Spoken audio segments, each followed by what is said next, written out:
ایک نظام وہ ہے جو اللہ تعالیٰ چلا رہا ہے، اور ایک نظام وہ ہے جس کے متعلق ہمارے زمین کے نام نہاد خداؤں کو یہ دعویٰ ہے کہ وہ چلا رہے ہیں۔ صرف اللہ تعالیٰ ہی بہتر انصاف کر سکتا ہے، اور بہرحال وہ کرتا بھی ہے۔ جبکہ ہمارے زمینی آقاؤں کے بس میں اگر ہو تو وہ شاید لوگوں کے منہ سے نوالا بھی چھین لیں، لیکن ان کے دعوے اس کے برعکس بہت عجیب سے ہوتے ہیں کہ سندھ کے لوگ بھی یہ چاہتے ہیں کہ ان کے پاس بھی مریم نواز جیسی وزیر اعلیٰ ہوتی، عظمہ بخاری صاحبہ، اور ہمارے پاس بھی سیلاب آیا اور پنجاب میں بھی سیلاب آیا، لیکن دیکھیں ہمارے ہاں نقصانات کم ہوئے، اور ہم نے پہلے سے تیاری تھی، پنجاب والوں کو بھی پتہ تھا، لیکن ہم نے اچھی طرح سب کچھ آرگنائز کر لیا، اور پنجاب والوں سے نہیں ہوا، جس کی وجہ سے شہروں کے شہر اور گاؤں کے گاؤں ڈوب گئے، نقصانات زیادہ ہوئے۔ ہمارے ہاں یہ نہیں ہوا ایسا۔ یہ فرما رہے ہیں جناب شرجیل نام میمن صاحب، اور ان کے لیڈر بلاول بھٹو صاحب یہ بھی کہتے ہیں کہ اگر بی آئی ایس پی کے ذریعے آپ تقسیم کرتے امداد لوگوں میں تو لوگوں کو اتنی مشکلات کا سامنا نہ کرنا پڑتا جتنا اب کرنا پڑا ہے۔ اور دوسری طرف حقیقت یہ ہے کہ بلاول بھٹو صاحب یہ بھی کہتے ہیں کہ جب زیادہ بارش آتا ہے تو زیادہ پانی آتا ہے۔ اچھا، اتنی بات آپ کو پتہ ہے کہ جب زیادہ بارش آتا ہے تو زیادہ پانی آتا ہے، تو خود سوچیں کہ اگر زیادہ سیلاب آتا تو کتنا پانی آتا۔ یعنی اگر بارش سے زیادہ پانی آ جاتا ہے اور کراچی ڈوب جاتا ہے، تو اگر سیلاب زیادہ آ جاتا تو پھر کیا ہوتا؟ پنجاب حکومت جس کے متعلق عظمہ بخاری صاحبہ یہ کہہ رہی ہیں کہ مریم بی بی کی اچھی گورننس سندھ والوں کو میسر نہیں ہے، اور وہ رو رہے ہیں اور دعائیں کر رہے ہیں کہ انہیں بھی مریم جیسی حکمران مل جائے، اس پنجاب کا حال یہ ہے کہ اس سیلاب نے اسی طرح سندھ میں جانا تھا جیسے 2022 میں کیا تھا، اور اسی طرح بیڑا غرق ہونا تھا کچے کے لوگوں کا جیسے 2022 میں ہوا تھا۔ لیکن مریم بی بی کی حکومت کی مس مینجمنٹ، بیڈ گورننس کی وجہ سے پورا ملتان، پورا علی پور، پورا سیت پور، یہ سارے کا سارا علاقہ ڈوب گیا۔ پانی لیاقت پور، علی پور، سیت پور، ملتان کی یہ چھوٹے چھوٹے شہروں کو مکمل طور پر ڈبو گیا، جس کے نتیجے میں سارا پانی ڈسپرس ہو گیا،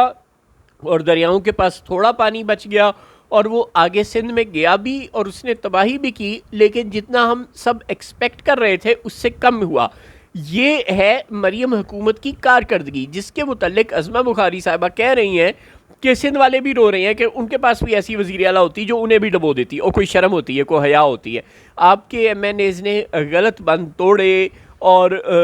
غلط فیصلے کیے، دیر سے فیصلے کیے، جو توڑنے چاہیے تھے وہ نہیں توڑے، جو نہیں توڑنے چاہیے تھے وہ توڑ دیے، الٹے کام کیے، جس کے نتیجے میں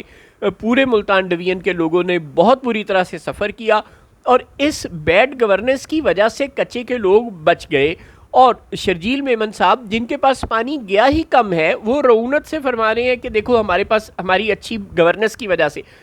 نقصان کم ہوا ہے۔ کوئی شرم ہوتی ہے، کوئی حیا ہوتی ہے؟ اللہ تعالیٰ کو ترس آ گیا ہوگا کچے کے لوگوں پر کہ 2022 میں ان کا پہلے بہت زیادہ نقصان ہو چکا ہے، وہ ابھی اس نقصان سے ہی نہیں سمجھ سکے۔ پیپلز پارٹی کی بے حس حکومت نے نہ پہلے ان کے لیے کچھ کیا تھا نہ اب کیا ہے، سوائے وہ چند گھر بنانے کے جو سنتے ہیں کہ بن رہے ہیں، اور کچھ کے مالکانہ حقوق بھی آپ نے اگر ان کو دے بھی دیے، چند ہزار لوگوں کو بھی فرض کریں دے دیے، تو لاکھوں لوگ تو اسی طرح بے یار و مددگار ہیں، اور جن کی فصلیں ڈوب گئیں، جن کا اور نقصان ہوا، اس کی تو ظاہر ہے کوئی ریمیڈی نہیں ہے۔ جو لوگ خود ڈوب گئے سیلابوں میں، جن کے جانور بہہ گئے، اس سب کی کوئی ریمیڈی نہیں ہے، جن کی فصلیں ڈوب گئیں۔ لیکن بہرحال اب چونکہ وہاں سیلاب کا پانی کم گیا، اور اللہ تعالیٰ کا ظاہر ایک اپنا نظام ہے، اس نے مریم حکومت کے غلط فیصلے کے نتیجے میں پنجاب کے لوگوں کو، ملتان کے لوگوں کو تو نقصان ہوا، لیکن کچے کے لوگ بچ گئے، اور اس کا کریڈٹ شرجیل میمن صاحب لے رہے ہیں، اور بلاول بھٹو صاحب کو یہ مسئلہ ہے کہ بے نظیر کے نام سے پیسے کیوں نہیں لوگوں کے اکاؤنٹس میں گئے۔ ظاہر ہے نون لیگ کی حکومت بھی اتنی کچی گولیاں تو نہیں کھیلی ہوئی کہ وہ بی آئی ایس پی کے کارڈ میں پیسے ڈال کر لوگوں کی مدد کرے۔ مریم بی بی نے اپنے 4000 کارڈ لانچ کر دیے ہیں، وہ اس میں پیسے ٹرانسفر کریں گی لوگوں کو، وہ آپ کے کارڈز کے ذریعے کیوں کریں گی؟ وہ مریم نواز کی تصویر لگائے بغیر لوگوں کو نمکو کا پیکٹ تک نہیں دیتی، وہ بے نظیر کی تصویر والے کارڈ کے ذریعے لوگوں کو پیسے دیں گی؟ کیوں مذاق کر رہے؟ بہرحال صرف اپنی پبلسٹی بے شرمی کے ساتھ جاری ہے، اور عوام سفر کر رہے ہیں اور خود ہی سروائیو کرنے کی کوشش کر رہے ہیں۔ صرف مخیر حضرات سے درخواست ہے این جی او سے کہ ان کو بہت زیادہ کام کرنے کی ضرورت ہے۔ حکمران اب بھول چکے ہیں کہ پاکستان میں کبھی کوئی فلڈ بھی آیا تھا اور اس کا کچھ ہوا تھا، وہ اس وقت بڑی سیاست میں مصروف ہیں، وہ مڈل ایسٹ کے پرابلم کو ریزالو کرنے کی کوشش میں لگے ہوئے ہیں۔ وہ بین الاقوامی کھلاڑی ایک مرتبہ پھر بن گئے ہیں، جیسے پاکستان ماضی میں جب امریکہ کا دوست بنتا رہا ہے تو وہ کبھی افغانستان اور کبھی سینٹرل ایشیا میں مصروف رہا، اور اب وہ اللہ کے فضل سے مڈل ایسٹ تک میں مصروف ہو گیا ہے۔ نہیں خبر تو پاکستان کے غریب آدمی کی اسے کوئی خبر نہیں ہے۔ اس ساری صورتحال میں سوائے مخیر حضرات کے پاکستان کے لوگوں کے جنہیں اپنے بھائیوں کی ویسے ہی مدد کرنی چاہیے جیسے کہ انصار اور مدینہ نے کی تھی، انصار اور مہاجرین نے آپس میں ایک دوسرے کی تھی۔ سرکار سے کوئی توقع نہ رکھیں، چاہے وہ سندھ کی ہو، چاہے پختونخوا کی، چاہے بلوچستان کی، چاہے پنجاب کی، چاہے مرکز کی، کہ وہ آپ کی کوئی مدد کرے گی۔